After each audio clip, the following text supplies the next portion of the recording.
Cześć kochani, witam Was gorąco na moim kanale i zapraszam dzisiaj na błyskawiczną przekąskę.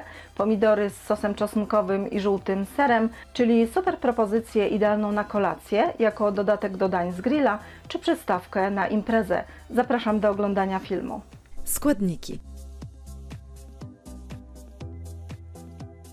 Przygotowanie przekąski rozpoczynamy od zrobienia sosu. Do miseczki przekładamy jogurt, dodajemy majonez oraz przeciśnięty przez praskę czosnek. Wszystko doprawiamy do smaku solą oraz czarnym pieprzem i dokładnie mieszamy.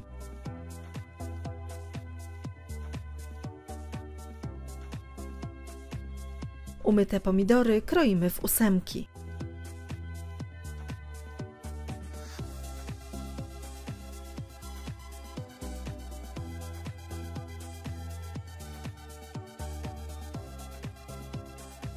Ser żółty ścieramy na tarce o dużych oczkach.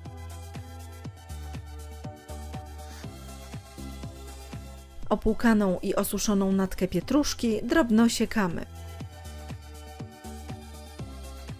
Pokrojone pomidory układamy na dużym, płaskim talerzu.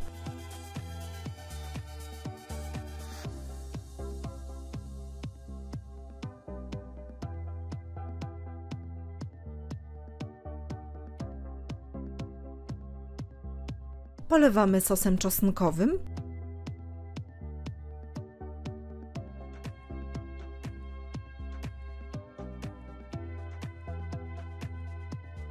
Posypujemy żółtym serem.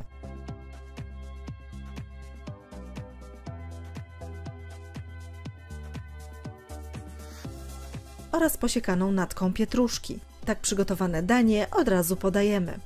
Po więcej pysznych przepisów zapraszam na mój kanał Smakowite Dania oraz na stronę smakowitedania.com.